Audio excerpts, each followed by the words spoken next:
Magandang araw sa inyo aking mga subscribers at mga viewers dito sa YouTube channel na Bueno Law and Beyond. Sa episode po na to ay ating pag-uusapan ang isang napakagandang topic tungkol sa admissibility of evidence. Sapagkat napansin ko over the last few days at mahigit isang linggo na yata na maraming mga vloggers na ang topic nila palagi ay itong ilang pirasong dokumento or ilang pirasong papel na kanilang binubuyang-yang sa social media na sinasabing ito daw ay isang ebidensya laban sa isang napakataas na public elective official na siya ay isinasangkot sa paggamit ng ipinagbabawal na gamot. Sabi nga nung vlogger na galit sa ating public elective official ay pulburon ang kanyang tawag dito sa droga na to. Ngayon, pag-usapan natin, may basihan ba yung dokumento na yan? Ito ba ay maituturing na isang ebidensya?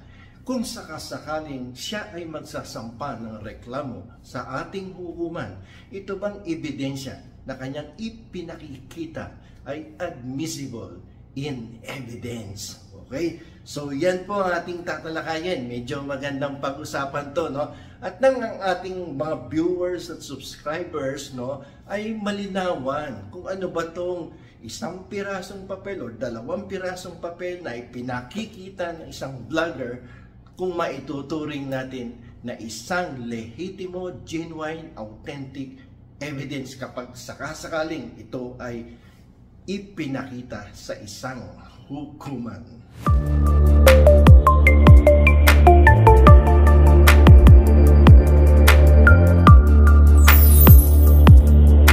So, kailan ba nagiging katanggap-tanggap ang isang ebidensya sa harapan ng ating hukuman? Okay, when is the evidence admissible in court? Ang sabi po ng ating Rule 130 sa Rules of Evidence, ang isang ebidensya upang ito ay tanggapin sa harapan ng hukuman, ito daw ay dapat maging isang relevant and competent at the same time. So, hindi pa pwedeng relevant nga, pero hindi naman siya competent, so hindi siya admissible. Pero siguro, ang tanong niyo sa akin ngayon ay, attorney, ano ba yung relevant evidence? So, ang relevant evidence is a matter of common sense. No? It's a matter of logic. No? Ibig sabihin, it must have a direct connection. It must have a relationship with the main issue of the case. So, pag walang connection, walang relasyon, the evidence is not relevant. So, tandaan natin, it is a matter of logic, it is a matter of common sense. So, paano naman natin masasabi na ang isang ebidensya ay competent? So, pag sinabing competent, it is a matter of law. Yung ebidensyang iyong pinipresenta is something that is allowed by law and it does not fall under the exclusionary rule. Kasi yung exclusionary rule, ang ibig sabihin yan, itsapuera yan kasi the evidence was obtained illegally. Yung may tinatawag tayo dyan na if the evidence is the fruit of the poisonous tree, so that is not acceptable. Hindi siya admissible as evidence in court. So may ikukwento ko sa inyo na isang landmark case na dinesisyonan ng ating Korte Suprema. No? Matagal na itong kaso na to, but it is a landmark case, no? Tungkol sa isang pinaghinalaang drug pusher, no? Galing ng Hulo, itong si Idel, no? It is a 1988 case. Galing sa Hulo, si Idel, papunta ng Iloilo, sumakay ng barko. Merong isang confidential agent, ang Philippine National Police, na nagbigay ng tip, no, sa kanila. Na sinabi, sir, itong si Idel ay darating sa Iloilo, mga 3 araw mula ngayon. At siya ay may bitbit na isang bayong na marijuana at kanya pong ibebenta sa Iloilo.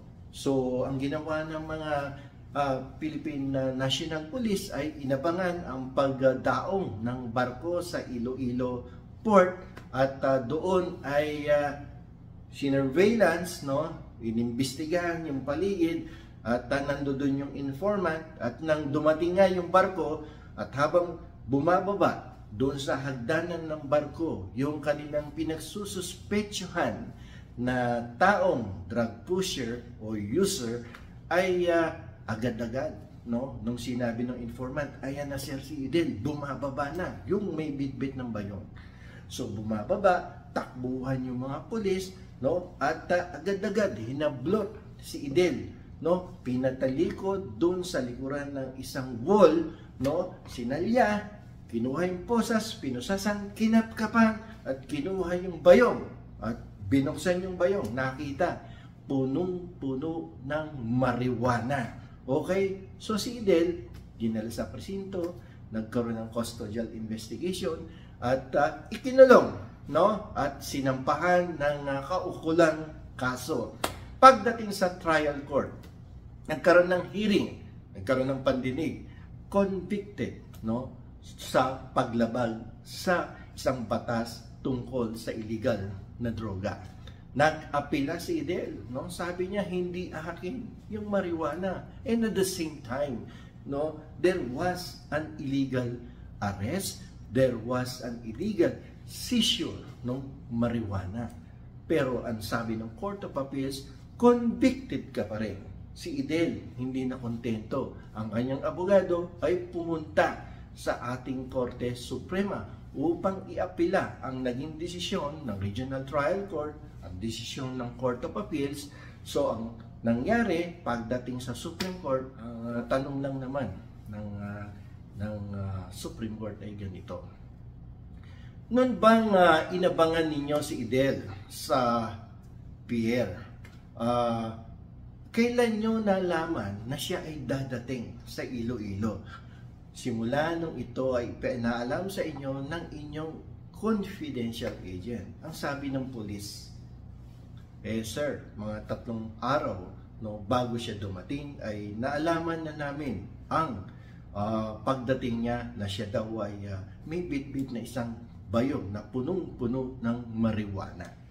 So there was another question by the Supreme Court. Ang sabi ng Supreme Court, when you arrested, Mr. Police Officer, when you arrested Adel, no, ano ang ginagawa niya? Sir, nung inaresto namin siya, siya po ay naglalakad pababa, no, ng hagdanan ng barko.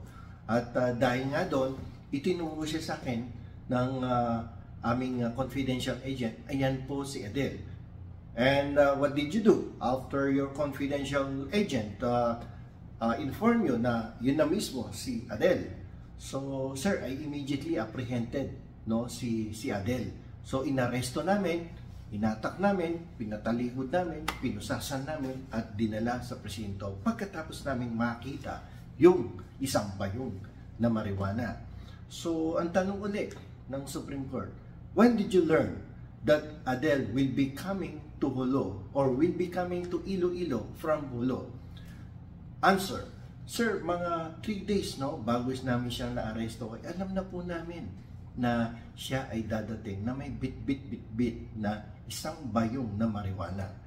Okay, so it was 3 days, no, before you arrested him.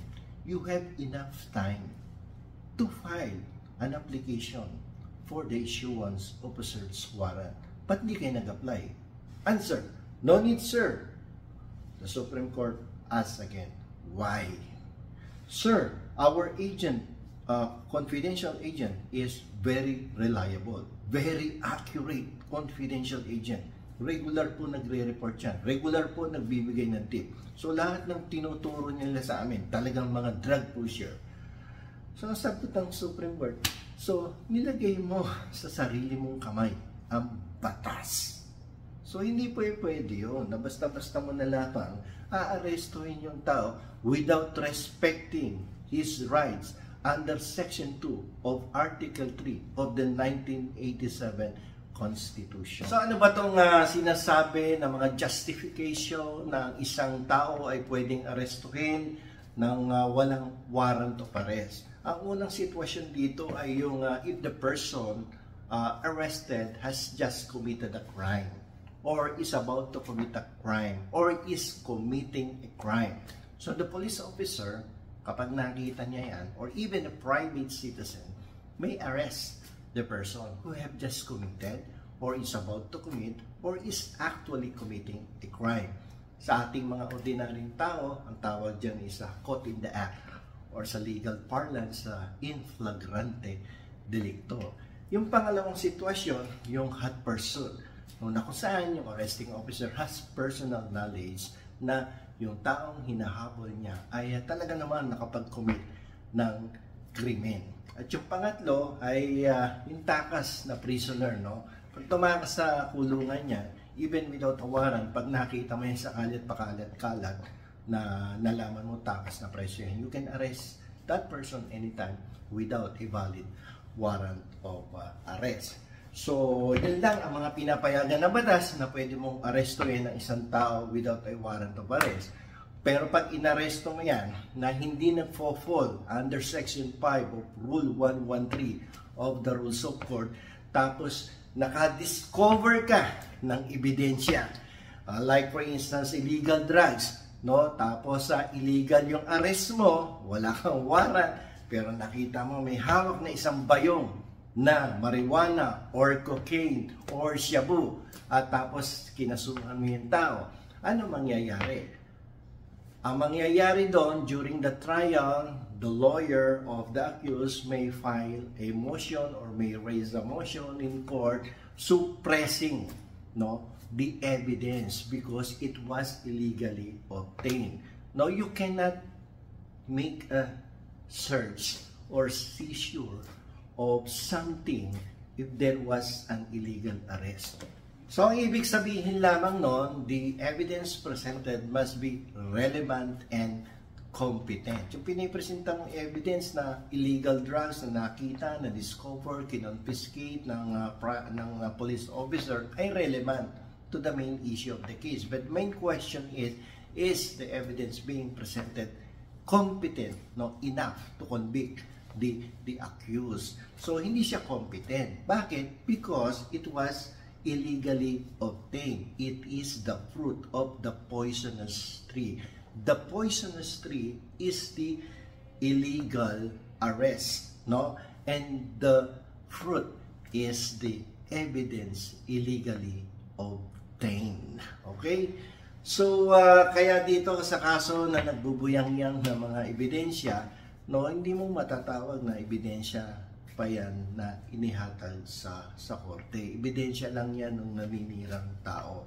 Pero in order for that particular piece of document to be considered as an evidence, then it must be presented, and it must be explained, and it must be authenticated by the person in authority, no, na mayroong jurisdiction para ipakita yung dokumento na yan. Kapag ikaw ay nagpipresent ng ebidensya, kailangan hindi lang base sa suspetsya o naghihinala ka dun sa tao na yan ay isang addict, isang drug pusher, no, at isang drug lord yan.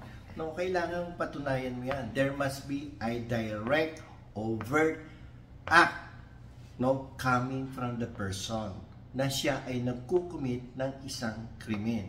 Pero kung pakikita mo lang isang pirasong dokumento at hindi mo naman nakita may direct overt act na ginawa yung tao, abay paninirang puri lamang yan. At hindi mo kahit sa husgado, hindi ka papansinin ng husgado pag ganyan ang klase ng ebidensya na ipipresenta mo sa korte. Malamang talo ka.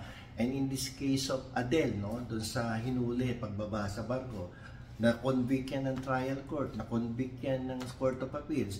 But because of the fact that the evidence presented is not relevant and competent at the same time, the Supreme Court decided in favor of the accused, acquitted. Why? Hindi nga relevant and competent yung ebidensya. The evidence was obtained illegally, no? Pumasok doon sa exclusionary rule, the fruit of the poisonous tree. Okay, so mga subscribers and viewers, hanggang dito na lamang po. Ito po muli ang inyong lingkod, si Attorney Rene Bueno. Maraming pong salamat sa inyong lahat.